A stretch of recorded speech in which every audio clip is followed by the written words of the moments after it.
Welcome to Swargadmam Village YouTube channel.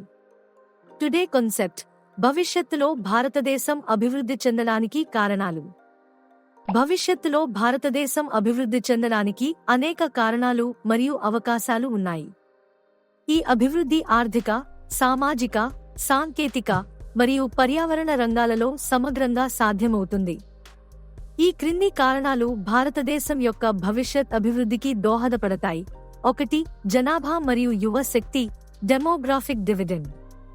కారణం, భారతదేశం ప్రపంచంలో అత్యధిక యువ జనాభాను కలిగి ఉంది. 2030 నాటికి దాదాపు 65% జనాభా 35 ఏళ్లలోపు ఉంటుంది. ఇది ఒక భారీ శ్రామిక శక్తిని అందిస్తుంది. ప్రభావం, ఈ యువ శక్తి సరైన విద్య మరియు నైపుణ్య శిక్షణతో ఆర్థిక వృద్ధికి ఊతం ఇస్తుంది.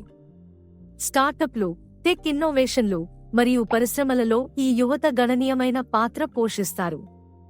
ఉదాహరణ, ఐటీ, ఫార్మా మరియు ఈ-కామర్స్ రంగాలలో యువత ఇప్పటికే గ్లోబల్ మార్కెట్లో ఆధిపత్యం చెలాయిస్తోంది.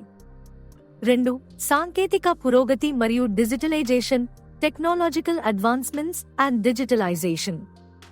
కారణం, భారతదేశం 5G, artificial intelligence, AI, blockchain మరియు ఇంటర్నెట్ ఆఫ్ థింగ్స్ IoT వంటి సాంకేతిక రంగాలలో వేగంగా అభివృద్ధి చెందుతోంది.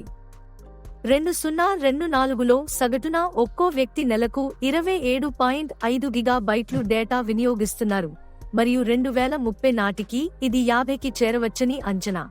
ప్రభావం, డిజిటల్ ఇండియా, స్మార్ట్ సిటీలు మరియు ఈ-గవర్నెన్స్ వంటి కార్యక్రమాలు వ్యాపారాలు, విద్య మరియు ఆరోగ్య సేవలను మరింత సమర్థవంతంగా చేస్తాయి. ఉదాహరణ, UPI యూనిఫైడ్ పేమెంట్స్ ఇంటర్ఫేస్ ద్వారా డిజిటల్ లావాదేవీలు ప్రపంచంలోనే అత్యధికంగా భారతదేశంలో జరుగుతున్నాయి.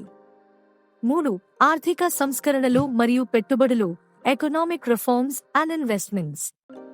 కారణం, 1991లో ప్రారంభమైన ఆర్థిక సరళీకరణ భారతదేశాన్ని గ్లోబల్ మార్కెట్లోకి తీసుకొచ్చింది. ఇప్పుడు make in India, Atmanirbhar Bharat మరియు PLI ప్రొడక్షన్ లింక్ ఇన్సెంటివ్ స్కీమ్లు విదేశీ పెట్టుబడులను ఆకర్షిస్తున్నాయి. ప్రభావం, mobile, automobile, pharma, solar, semiconductor, telecom మరియు ఫుడ్ ప్రాసెసింగ్ రంగాలలో భారీ ఉత్పత్తి పెరుగుతోంది.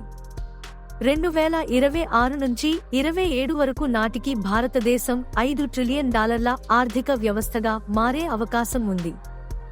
ఉదాహరణ, ఆపిల్, టెస్లా మరియు అమెజాన్ వంటి గ్లోబల్ కంపెనీలు భారతదేశంలో తమ ఉత్పత్తి మరియు వ్యాపార కేంద్రాలను విస్తరిస్తున్నాయి. 4. పరిశ్రమల అభివృద్ధి ఇండస్ట్రియల్ గ్రోత్. కారణం, భారతదేశం వస్త్రాలు, ఆహార ప్రాసెసింగ్, స్టీల్, రసాయనాలు మరియు రక్షణ రంగంలో ప్రపంచంలో ముందంజలో ఉంది. వస్త్ర పరిశ్రమలో భారత్ 2వ స్థానంలో ఉంది మరియు పంచదార ఉత్పత్తిలో కూడా అగ్రగామి. ప్రభావం, ఈ పరిశ్రమలు ఉద్యోగ అవకాశాలను సృష్టిస్తాయి మరియు ఎగుమతులను పెంచుతాయి, దీనివల్ల దేశ GDP వృద్ధి చెందుతుంది. ఉదాహరణ, కోయంబత్తూర్ దక్షిణ భారతదేశం యొక్క మాంచెస్టర్ మరియు కాన్పూర్ ఉత్తర భారతదేశం యొక్క మాంచెస్టర్ వంటి నగరాలు వస్త్ర రంగంలో వేగంగా అభివృద్ధి చెందుతున్నాయి. 5. మౌలిక సదుపాయాల అభివృద్ధి ఇన్ఫ్రాస్ట్రక్చర్ డెవలప్మెంట్. కారణం, రవాణా, రైల్వేలు, రహదారులు, ఎయిర్పోర్ట్లు, విద్యుత్ ఉత్పత్తి మరియు స్మార్ట్ సిటీల అభివృద్ధికి ప్రభుత్వం భారీగా పెట్టుబడులు పెడుతోంది. ఉదాహరణకు, భారత్మాల మరియు సాగర్మాల పథకాలు. ప్రభావం, మెరుగైన మౌలిక సదుపాయాలు వ్యాపారాలను సులభతరం చేస్తాయి, గ్రామీణ పట్టణ కనెక్టివిటీని పెంచుతాయి మరియు జీవన నాణ్యతను మెరుగుపరుస్తాయి. ఉదాహరణ, హైస్పీడ్ రైళ్లు, వందే భారత్ మరియు గత 10 సంవత్సరాలలో నిర్మించిన 50,000 కిలోమీటర్ల రహదారులు. 6. విద్య మరియు నైపుణ్య అభివృద్ధి ఎడ్యుకేషన్ అండ్ స్కిల్ డెవలప్మెంట్. కారణం, జాతీయ విద్యా విధానం NEP 2020 మరియు స్కిల్ ఇండియా వంటి కార్యక్రమాలు విద్యా నాణ్యతను మరియు నైపుణ్య శిక్షణను మెరుగుపరుస్తున్నాయి. ప్రభావం, అక్షరాస్యత రేటు పెరుగుతోంది మరియు యువతకు గ్లోబల్ జాబ్ మార్కెట్లో పోటీపడే నైపుణ్యాలు లభిస్తున్నాయి. ఉదాహరణ, IITలు, IIMలు మరియు ఇతర సాంకేతిక సంస్థలు ప్రపంచ స్థాయి నిపుణులను తయారు చేస్తున్నాయి. 7. పర్యావరణ సుస్థిరత మరియు green energy, environmental sustainability and green energy. కారణం, భారతదేశం 2070 నాటికి నెట్ జీరో ఎమిషన్స్ లక్ష్యంతో సోలార్, విండ్ మరియు హైడ్రోజన్ ఎనర్జీలపై దృష్టి సారిస్తోంది. 2030 నాటికి 500 GW పునర్వినియోగ శక్తి ఉత్పత్తి లక్ష్యం. ప్రభావం, శుభ్రమైన శక్తి ద్వారా పర్యావరణ కాలుష్యం తగ్గుతుంది, శక్తి స్వావలంబన పెరుగుతుంది మరియు గ్రీన్ జాబ్స్ సృష్టించబడతాయి. ఉదాహరణ, గుజరాత్ మరియు రాజస్థాన్లో సోలార్ పార్కులు మరియు గ్రీన్ హైడ్రోజన్ మిషన్. 8. ప్రభుత్వ విధానాలు మరియు స్థిరత్వం, గవర్నమెంట్ పాలసీస్ అండ్ స్టేబిలిటీ. కారణం, జాతీయ అభివృద్ధి మండలి NDC మరియు నీతి ఆయోగ్ వంటి సంస్థలు సమతుల్య మరియు వేగవంతమైన అభివృద్ధి కోసం విధానాలను రూపొందిస్తున్నాయి. ప్రభావం, స్థిరమైన రాజకీయ వాతావరణం మరియు సంస్కరణలు విదేశీ నమ్మకాన్ని పెంచుతాయి, దీనివల్ల FDI విదేశీ ప్రత్యక్ష పెట్టుబడి పెరుగుతుంది. ఉదాహరణ, GST వస్తు సేవల పన్ను మరియు ఇన్సాల్వెన్సీ అండ్ బ్యాంక్రప్సీ కోడ్ వ్యాపార సౌలభ్యాన్ని మెరుగుపరిచాయి. 9. వ్యవసాయం మరియు గ్రామీణ అభివృద్ధి, అగ్రికల్చర్ అండ్ రూరల్ డెవలప్మెంట్.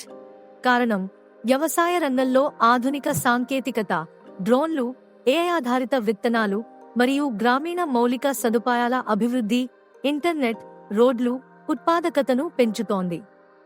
ప్రభావం, గ్రామీణ ఆర్థిక వ్యవస్థ బలపడుతుంది, పేదరికం తగ్గుతుంది మరియు ఆహార భద్రత మెరుగుపడుతుంది. ఉదాహరణ, PM కిసాన్ మరియు ఈనామ్, ఎలక్ట్రానిక్ నేషనల్ అగ్రికల్చర్ మార్కెట్ రైతుల ఆదాయాన్ని పెంచుతున్నాయి. 10. ఆరోగ్య సంరక్షణ మరియు సామాజిక సంక్షేమం, health care and social welfare. కారణం, ఆయుష్మాన్ భారత్ వంటి పథకాలు ఆరోగ్య సంరక్షణను అందరికీ అందుబాటులోకి తెచ్చాయి మరియు మహిళల సాధికారత మరియు సామాజిక సమానత్వంపై దృష్టి పెరిగింది. ప్రభావం, ఆరోగ్యకరమైన జనాభా ఉత్పాదకతను పెంచుతుంది మరియు సామాజిక సమానత్వం దేశ స్థిరత్వానికి దోహదపడుతుంది. ఉదాహరణ, COVID-19 సమయంలో భారతదేశం టీకా ఉత్పత్తి మరియు పంపిణీలో ప్రపంచ నాయకత్వం వహించింది. అడ్డంకులు మరియు పరిష్కారాలు, అభివృద్ధి సాధించడంలో కొన్ని సవాళ్లు ఉన్నాయి. పేదరికం మరియు అసమానతలు, ఆర్థిక వృద్ధి అందరికీ సమానంగా పంచబడాలి. ప్రభుత్వం PM గరీబ్ కళ్యాణ్ యోజన వంటి పథకాల ద్వారా ఈ సమస్యను పరిష్కరిస్తోంది. నిరక్షరాస్యత, విద్యారంగంలో పెట్టుబడులు మరియు డిజిటల్ లెర్నింగ్ ఈ సమస్యను తగ్గిస్తాయి. పర్యావరణ సమస్యలు, స్థిరమైన అభివృద్ధి మరియు గ్రీన్ టెక్నాలజీలు ఈ సవాళ్లను అధిగమిస్తాయి. ముగింపు, భారతదేశం భవిష్యత్తులో అభివృద్ధి చెందడానికి యువ జనాభా, సాంకేతికత, ఆర్థిక సంస్కరణలు మరియు ప్రభుత్వ విధానాలు ప్రధాన డ్రైవర్లుగా ఉంటాయి. 2047 నాటికి భారతదేశం అభివృద్ధి చెందిన దేశంగా మారే అవకాశం ఉంది, ఒకవేళ ఈ అవకాశాలను సరైన దిశలో ఉపయోగించుకుంటే.